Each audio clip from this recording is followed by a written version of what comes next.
Hi, I'm Emer Gilmartin from the Adapt Centre, Trinity College Dublin. Today I'm presenting joint work with Kätlin Aare from the University of Tartu, Maria O'Reilly from the Phonetics Lab here at Trinity College, and Marcin Wlodarczak at Stockholm University.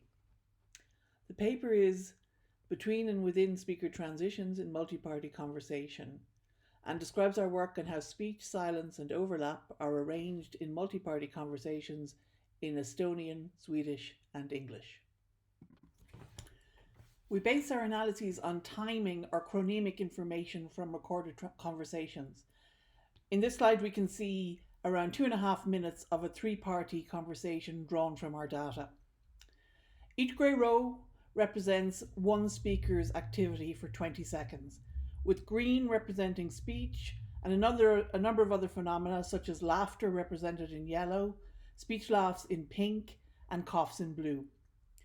You can see that these conversations are quite busy, and so for the purpose of analysis, we use only the speech data, treating everything else as silence. So we suppress laughter, coughs, speech laughs, etc., and treat them as silence. This chronemic or speech timing analysis has quite an extensive research history. Research into how talk is arranged in conversation has followed two main paths. The first path, conversation analysis, focuses on describing how participants manage their contributions in talk through analysis of very detailed transcripts of real conversations, which are then used to build a picture of how conversation works.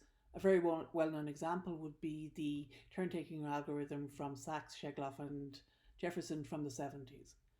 Another path is to use statistical or stochastic analysis to create statistical models of how speech and silence are arranged in talk, and to use these models to predict speaker behavior and also to make inferences from recorded conversations about features such as speaker dynamics, speaker characteristics, the type of interaction.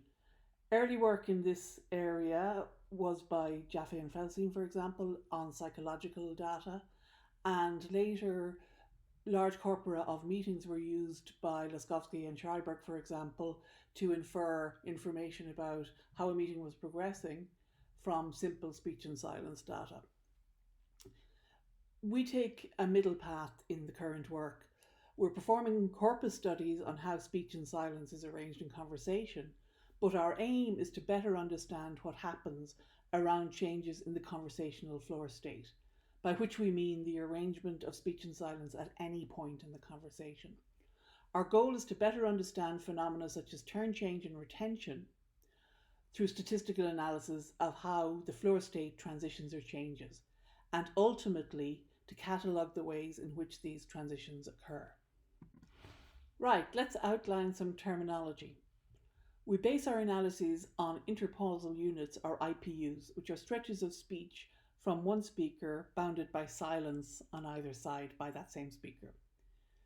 The diagram shows a speaker track from a single speaker producing 4 IPUs.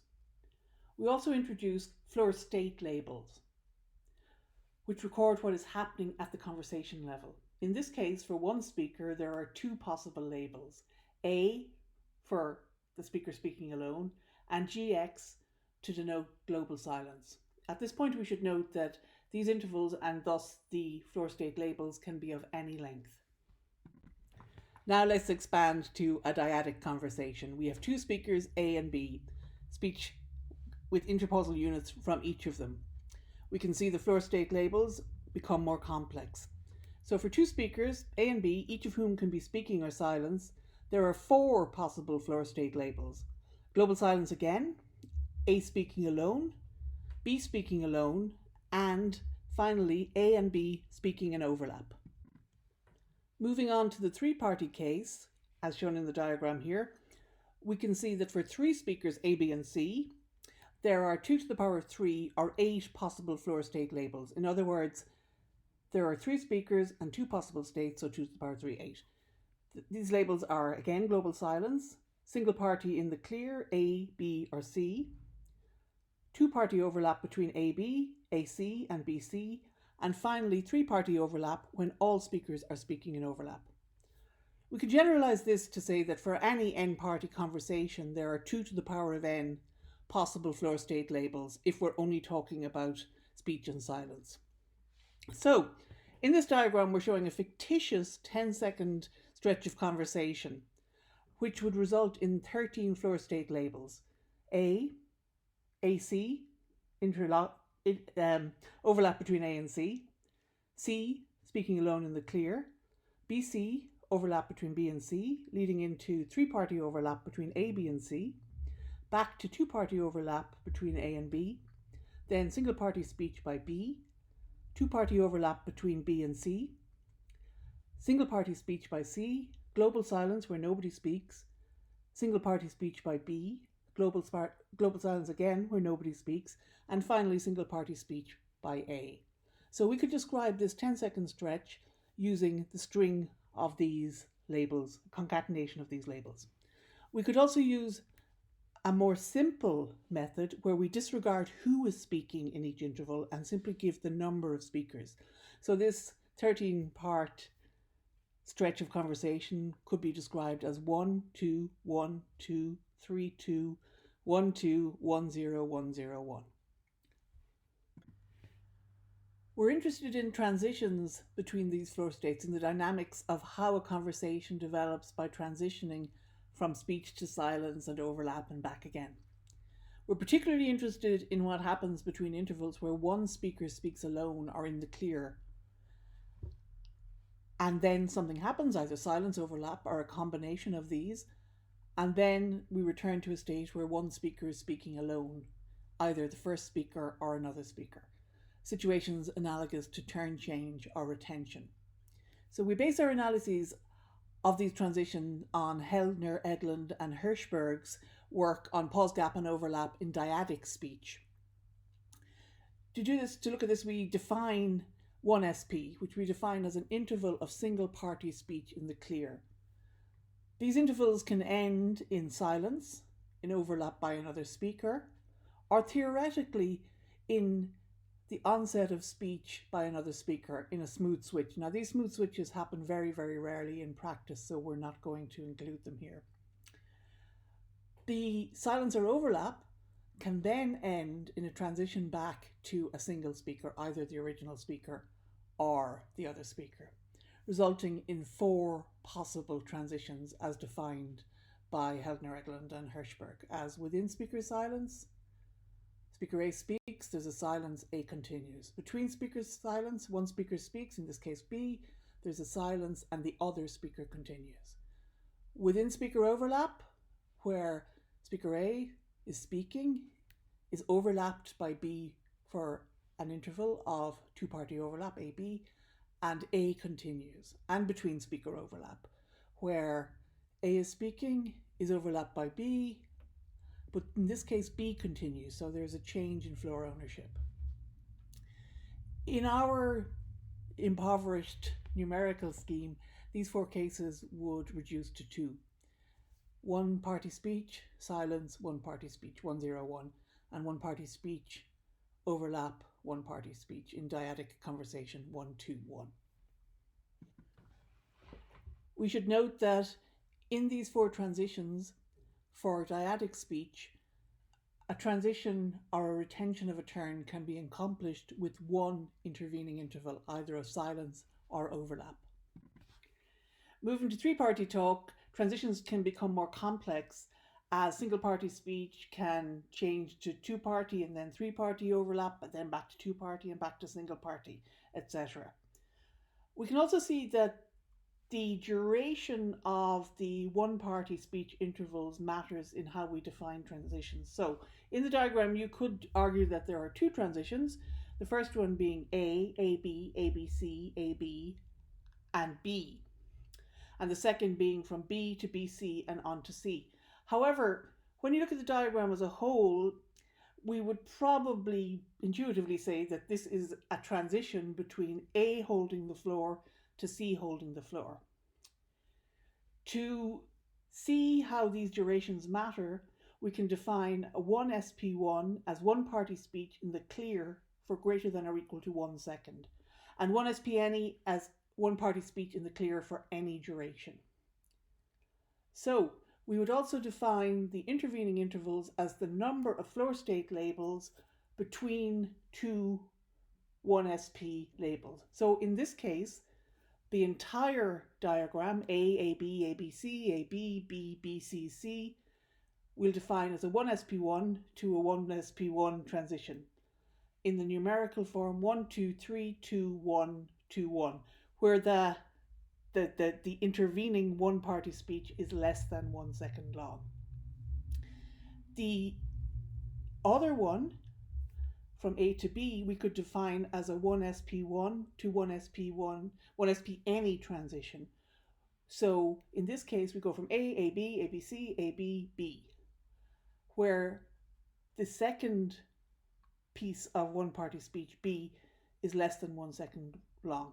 Why did we choose 1 second? Looking at our data, if we remove very short utterances of 300 milliseconds or less, the central tendency for talk spurts or IPUs from a single speaker is around 1.2 seconds. If we then consider that there may be overlap at the beginning and ends of these talk spurts, we feel that 1 second speech in the clear is a good measure to use. On to data and annotation. We used 3 corpora of 3-party speech or conversation, 1 in Swedish, 1 Estonian, and 1 in English, and drew 8 conversations from each. This resulted in almost 10 hours of speech and 22,000 floor state intervals. So we labeled for the floor state, we isolated the 1SP1, again those are single party intervals of at least 1 second.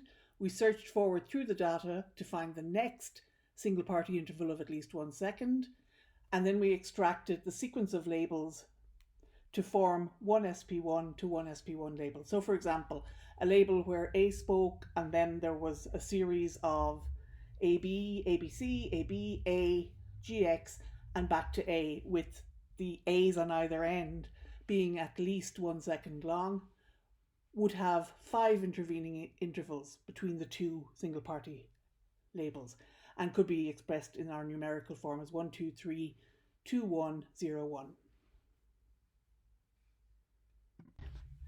And on to the results. This graph shows the distributions of 1SP1 to 1SP1 transitions for the 3 languages. In other words, transitions between intervals of 1 speaker speaking alone for at least 1 second to the next interval of 1 speaker speaking alone for at least 1 second.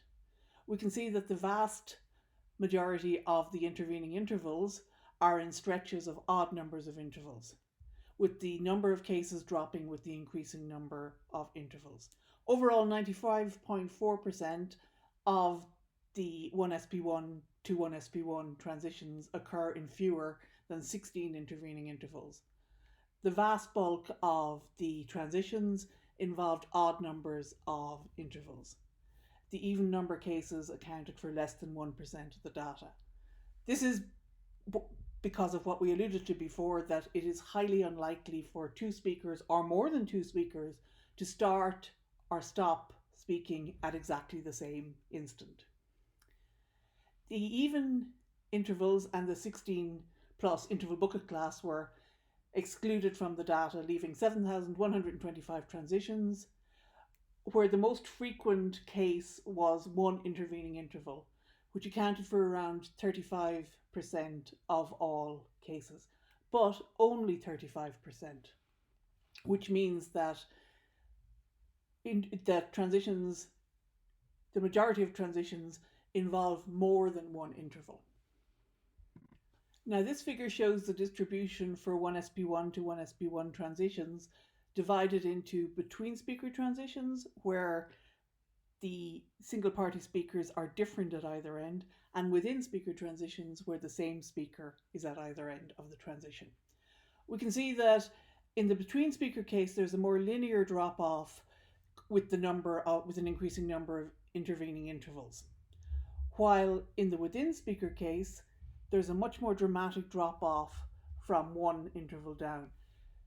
In other words, there are very frequent occurrences of 1 interval transitions, perhaps reflecting the occurrence of breath pauses in the within speaker case.